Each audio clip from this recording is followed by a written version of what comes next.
क्या दुनिया तीसरे वर्ल्ड वॉर की कगार पर है? क्या ईरान, चीन और रूस, ये तीन जो देश हैं वो सीधे अब अमेरिका पर हमला करने वाले हैं?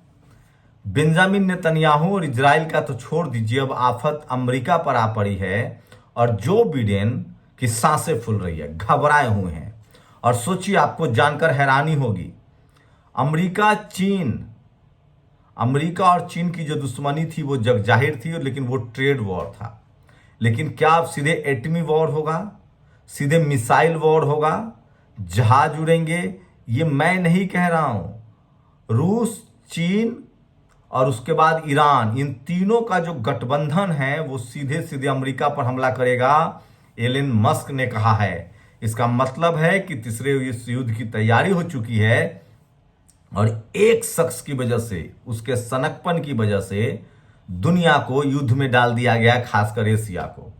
क्या होगा इस तीसरे विश्व युद्ध का रूप आकार? कौन जीतेगा? कैसे अमेरिका अलग थलग पड़ गया है और कैसे 122 देश फिलिस्तीन के साथ खड़े हैं? नमस्कार, मैं शंभू कुमार सिंह और आप देख रहे हैं नेशनल दस्तक। जो बिडेन, जो खुद अमेरिका के राष्ट्रपति हैं, उनका कहना है कि रूस, चीन और ईरान ने तय कर लिया है कि वो सीधे सीधे अमेरिका पर हमला करेंगे। लेकिन उसके बाद भी 120 देश चाह रहे थे कि वहां शांति स्थापित हो। लेकिन बेंजामिन नेतन्याहू ने साफ कह दिया है कि वो समझौता नहीं मानेंगे और वो इजराइल फिलिस्तीन पर हमला करता रहेगा। इसका मतलब साफ है कि अब तीसरा विश्व युद्ध होने से कोई नहीं रोक सकता है, क्योंकि एलन मस्क, आप सब जानते हैं, जो पहले ट्विटर था, वही टेस्ला के मालिक, वही दुनिया का सबसे अमीर शख्स, वही शख्स जो अब एक्स जिसको कहते हैं, दुनिया का सबसे बड़ा सोशल मीडिया एक्स का मालिक एलन मस्क ने न्यूयॉर्क टाइम्स में एक रिपोर्ट छपी है जिसके हिसाब से, ये तस्वीरें देख लीजिए, कि चीन, रूस और ईरान, ये तीनों प्लान बना चुके हैं कि अब सीधे सीधे अमेरिका पर हमला किया जाएगा। इसके थोड़े बैकग्राउंड में आपको ले चलूंगा। सोचिए किस तरह से रूस और यूक्रेन का युद्ध चल रहा था। अमेरिका लगातार हथियार की सप्लाई कर रहा है, लेकिन उस समय रूस कुछ कर नहीं सकता था, क्योंकि सारा यूरोपियन कंट्री और नेटो जो है वो रूस के खिलाफ था। और दुनिया भर में, यूनाइटेड नेशंस में भी ये बात दबी छुपी थी कि रूस कहीं ज्यादा आक्रामक तो नहीं हो रहा है, रूस विस्तारवादी तो नहीं हो रहा है। लेकिन यही रूस को अब मौका मिल गया है इजराइल और फिलिस्तीन के वॉर के समय। ये बात साफ है कि रूस यूक्रेन में फंसा हुआ है, क्योंकि अमेरिका ने हथियार सप्लाई कर रखा है। अब यही काम अब रूस, चीन और ईरान कर रहा है इजराइल और फिलिस्तीन के बीच। वो फिलिस्तीनियों को और हमास को हथियार दे रहे हैं और अब इजराइल, बेंजामिन नेतन्याहू की वजह से दुनिया वर्ल्ड वॉर की तरफ बढ़ रही है। सोचिए, अब तक गाजा पट्टी में हुए हवाई हमले में लगभग 10,000 निर्दोष फिलिस्तीनी मारे जा चुके हैं, जिसकी दुनिया भर में आलोचना हो रही है। लेकिन वहीं जिस तरह से पूरा गल्फ कंट्री, पूरा मुस्लिम देश और शायद ही दुनिया का कोई देश हो जहां इजराइल के खिलाफ और फिलिस्तीन के समर्थन में प्रदर्शन नहीं हो रहा है, तो सोचिए अगर चीन इस मामले में सबसे छुपा रुस्तम साबित हो रहा है, रूस को वही हथियार दे रहा है, नॉर्थ कोरिया को वही हथियार दे रहा है और ये लोग हथियार पहुंचा रहे हैं ईरान के, फिलिस्तीन के पास, तो रूस का जो पूरा गेम है वो चीन पर टिका हुआ है। लेकिन सवाल है कि इसके पीछे कौन है? अमेरिका की मोनोपोली टूटनी बहुत जरूरी है और सबसे बड़ा सवाल है कि इजराइल के बहाने अमेरिका खत्म हो जाएगा। दरअसल इस दुनिया में अगर मुस्लिम कम्युनिटी की बात करें तो वो दो देशों से सबसे ज्यादा नफरत करते हैं, पहला इजराइल और दूसरा अमेरिका। अमेरिका की करतूत भी ऐसी रही है। सोचिए, अमेरिका ने निर्दोष इराक को बर्बाद कर दिया। कहा था सद्दाम हुसैन के पास विपन है, केमिकल विपन है, कुछ भी नहीं निकला, वो झूठ था। उसके बाद उसने ट्यूनिशिया में भी सरकारें गिरा दी, उसके बाद उसने गद्दाफी को हटा दिया। जब भी अमेरिका चाहता है, और सोचिए खाड़ी देशों में वो अपना रिमोट कंट्रोल रखता था, तो अब दुनिया के तमाम खाड़ी देशों के साथ साथ दुनिया के तमाम देशों को लगने लगा है कि अमेरिका की मोनोपोली जानी चाहिए। और अगर अमेरिका की मोनोपोली जाती है तो फिर उसके लिए कोई रोने वाला नहीं है, क्योंकि ये सारे लोग उसके खिलाफ हैं, अमेरिका के खिलाफ हैं। वही रूस इसलिए ताक में है कि अमेरिका ने इस अफगानिस्तान में उसको फंसाया था। पुराना विवाद है, अमेरिका ने अफगानिस्तान में फंसाया था, बाद में अफगानिस्तान से रूस निकल गया। बाद में अमेरिका वहां फंसा और वो भी बाहर भाग गया। लेकिन यूक्रेन में रूस पूरी तरह से फंस चुका है और अब उसके पास कोई चारा नहीं है और उसको पता है कि यूक्रेन युद्ध जीतने का एक ही तरीका है, जब तक अमेरिका का हाथ यूक्रेन से नहीं हटता है तब तक वो जीत नहीं पाएगा। चीन को तीसरा फायदा भी दिख रहा है, उसे लगता है कि फिलिस्तीन के साथ खड़ा होने से एशिया पर उसका कब्जा हो जाएगा, खासकर मिडिल ईस्ट पर, गल्फ कंट्रीज पर, और मुस्लिम देश उसके साथ खड़े हो जाएंगे। तो सोचिए, लेकिन सवाल है कि इन लोगों को जो मौका मिला है उसकी वजह है बेंजामिन नेतन्याहू और इजराइल।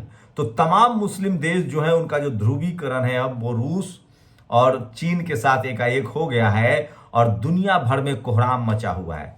इजराइलियों को तो छोड़ दीजिए, वो तो 5 मिनट में इजराइल नेस्तनाबूद हो जाएगा, क्योंकि इजराइल जो है वो एशिया में है और उसके आसपास जो है वो सारे के सारे मुस्लिम कंट्री हैं, रूस भी है, लेबनान, सीरिया, सारे सूडान, सारे देश उसके आसपास है, अफ्रीकन और एशिया और सब मुस्लिम देश है।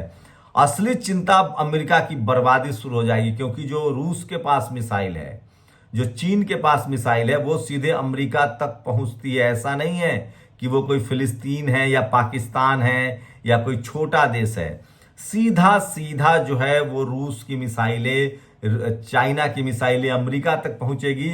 और सबसे बड़ी बात है कि अमेरिका के जो युद्धपोत हैं जो एशिया में खड़े हैं और 13 जो उसके बड़े अड्डे हैं वहां खड़े हैं, वो सब नेस्तनाबूद हो जाएगा। इसका मतलब है कि एक शख्स को अपनी कुर्सी बचाने के लिए उसने दुनिया को वर्ल्ड वॉर में झोंक दिया। सोचिए, जो यहूदी खुद वर्ल्ड वॉर 2 में शिकार हुए, जो हिटलर के आतंक के शिकार हुए, उनकी वजह से दुनिया जो है वो युद्ध में घिर चुका है। तीसरे वर्ल्ड वॉर की तैयारी हो चुकी है। ये जो बिडेन कह रहा है, साफ साफ उसके माथे पर डर की लकीरें दिख रही है। जो बिडेन को लगता है कि रूस, चीन और ईरान का जो डेडली कॉम्बिनेशन है उससे वो निपट नहीं सकता है।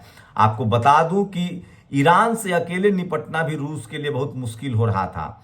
मुस्लिम देशों में, खासकर एशियन देशों में, ईरान एक ऐसा देश था जिसने कभी भी अमेरिका की बात नहीं मानी और वो लगातार अमेरिका से लड़ता रहा है। अपने एटॉमिक पावर को, मिसाइल को भी उसने डेवलप किया है, एटॉमिक पावर, परमाणु क्षमता को भी विकास किया है।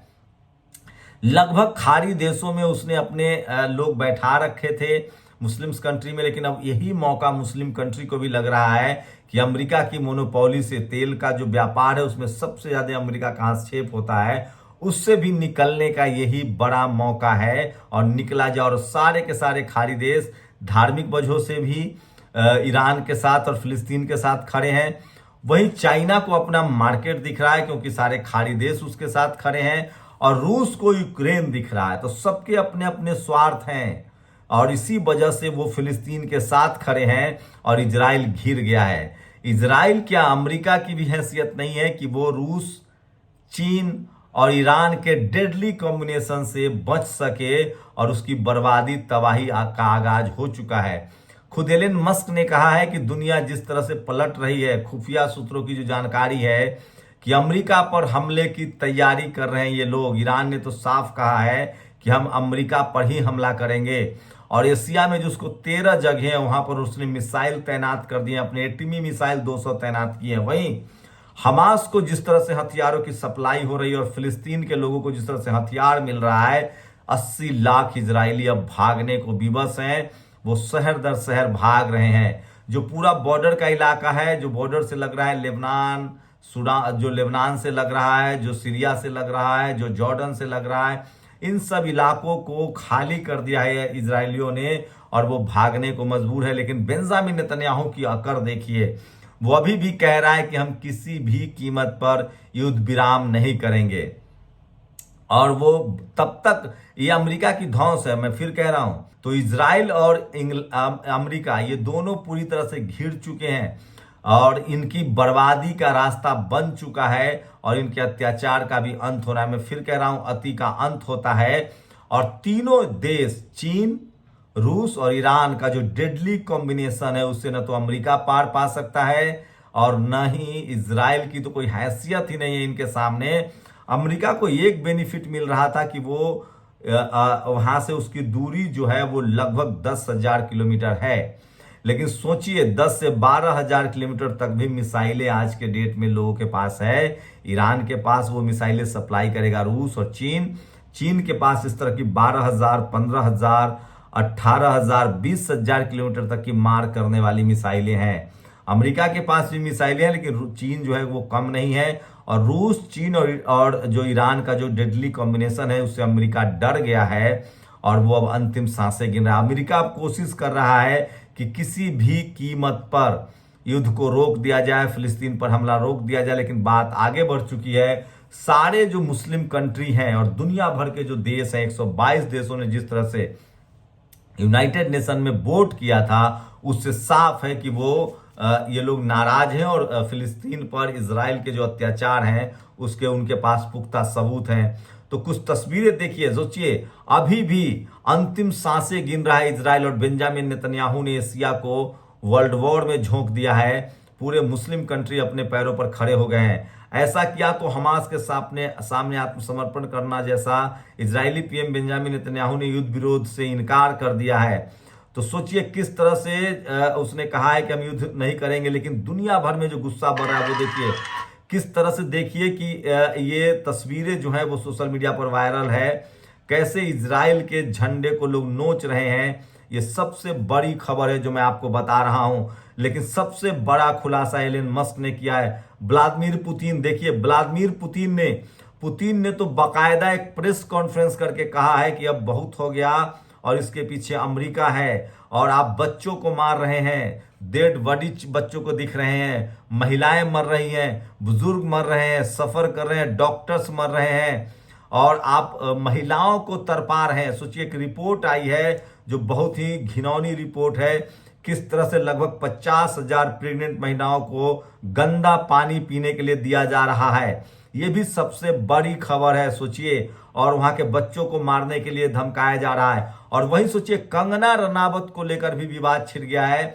जिस तरह से कंगना रनावत इजराइल के राजदूत से मिली थी, वो इजराइल का राजदूत जो पहले कह रहा था कि हमको किसी की मदद नहीं चाहिए, उसने बाद में भारत को कहा कि हमास को आतंकी घोषित करो। मैं अभी भी बता दूं, भारत सरकार गृह मंत्रालय के लिस्ट में हमास आतंकी नहीं है, न यूनाइटेड नेशन ने घोषित किया है। वहीं कंगना रनावत जो मिली थी इजराइल से, उसके बाद भारत की विदेश नीति पर इसका बड़ा असर पड़ा और कंगना रनावत को लेकर भी लोगों में गुस्सा है। ये तस्वीरें साफ है। वहीं देखिए Gaza only about 25 ambulance left, Gaza के सारे एम्बुलेंस को इस तरह से ध्वस्त कर दिया गया है। लेकिन सबसे दुखद और इसी को लेकर पुतिन ने एक प्रेस कॉन्फ्रेंस की है, सोचिए। और इसके बाद भी जो इजरायली प्रधानमंत्री है बेंजामिन नेतन्याहू, वो तैयार नहीं है। और इजराइल ने एक बार फिर से Turkish friendship hospital in Gaza, Israel ने एक और हॉस्पिटल जो टर्किश ने जो वहां हॉस्पिटल बना रखा था उसको उड़ा दिया जहां कैंसर का इलाज होता था।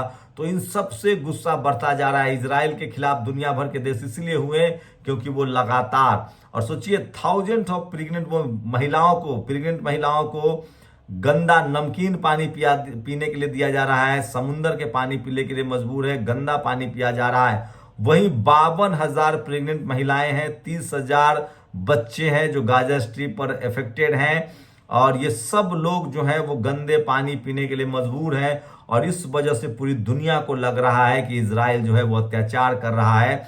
और यहां तक कि सोनिया गांधी ने भी कहा इजराइल से दोस्ती हमारे लिए महत्वपूर्ण है, लेकिन इसका मतलब यह नहीं कि हम फिलिस्तीनियों की जमीन पर कब्जे को भुला दे। सोनिया गांधी ने बड़ा स्टैंड लिया है। इससे पहले शरद पवार, लालू यादव यही स्टैंड ले चुके हैं। और सोचिए Israel is committing suicide if they do this Egypt जो है, इजिप्ट ने कहा है कि अब इजराइल ने इम्तहान कर दी है और उसने जब तय कर लिया है कि सुसाइड ही करना है तो अब रुकेंगे नहीं।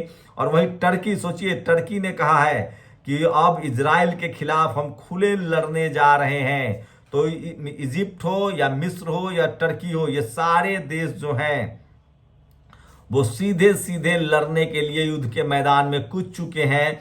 और सोचिए, आप कल्पना कीजिए, ये वो द वॉल स्ट्रीट जर्नल की स्टोरी है। I think we are sleep walking our way into world war third. ये टेस्ला के मालिक और एक्स, जिसको ट्विटर भी कहा जाता है, उसके मालिक ने कहा है, जो वीडियो मैंने आपको दिखाया कि किस तरह से युद्ध की तरफ धकेल दिया गया है। तो जहां सोचिए एक शख्स की कारस्तानी ने पूरी दुनिया को युद्ध में धकेल दिया है। तीसरे वर्ल्ड वॉर की तरफ दुनिया बढ़ रहा है। और ये तस्वीरें देखिए किस तरह से जो इजरायली हैं वो लोगों के घरों पर कब्जा कर रहे थे, लेकिन ये बात ये है कि वो भाग भी रहे हैं। तो दोनों तरफ से अब फिलिस्तीन कमजोर और मजलूम नहीं रहा। जिस तरह से ग्लोबली उसको सपोर्ट मिल रहा है वो ताकतवर हो गया है। और रूस, चीन, ईरान और तुर्की, इजिप्ट, ये तमाम देश जो हैं वो इनके साथ खड़े हो गए हैं। तो अब इस युद्ध में इजराइल की ही बर्बादी नहीं, अमेरिका की बारी है। और अमेरिका के सीने पर अब साफ साफ माथे पर डर दिख रहा है। और जो बाइडेन चाह रहा है कि युद्ध रुक जाए, इजराइल उसके हाथ से निकल चुका है। और अब समझ लीजिए कि तीसरे वर्ल्ड वॉर की तरफ दुनिया बढ़ रही है, जिसमें अमेरिका और इजराइल दो ऐसे देश है जो एक साथ लड़ेंगे। और उसके खिलाफ सोचिए चीन, रूस, तुर्की, उसके बाद मिस्र, ये तमाम देश है। और ईरान, ये तमाम, चीन, रूस जो है वो एटॉमिक पावर है, ईरान के पास एटॉमिक पावर है, नॉर्थ कोरिया जो है वो हथियारों की सप्लाई दे रहा है। तो पहली बार अमेरिका को और इजराइल को खुला चैलेंज मिल रहा है और इससे वो निपट पाएंगे ऐसा लगता नहीं है। तो मैं फिर कह रहा हूं, इंतहा का अंत होता है, जुल्म का अंत होता है। और लगभग पूरी दुनिया ने मान लिया है कि इजराइल गलत है, अमेरिका उसको सह दे रहा है। और इसी का रूस, चीन और ईरान को मौका मिल गया है। तो सोचिए कि सबसे बड़ी खबर बता रहा हूं कि तीसरे वर्ल्ड वॉर की तरफ दुनिया बढ़ रही है, जिसमें सबसे ज्यादा एशिया के देश इस बार शामिल होंगे। आप लोग अपनी प्रतिक्रिया जरूर दीजिए। शुक्रिया।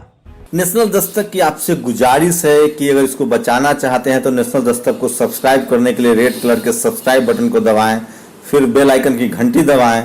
नेशनल दस्तक को बचाने के लिए बहुत जरूरी है कि हर खबर को शेयर करें, लाइक करें, कमेंट जरूर करें।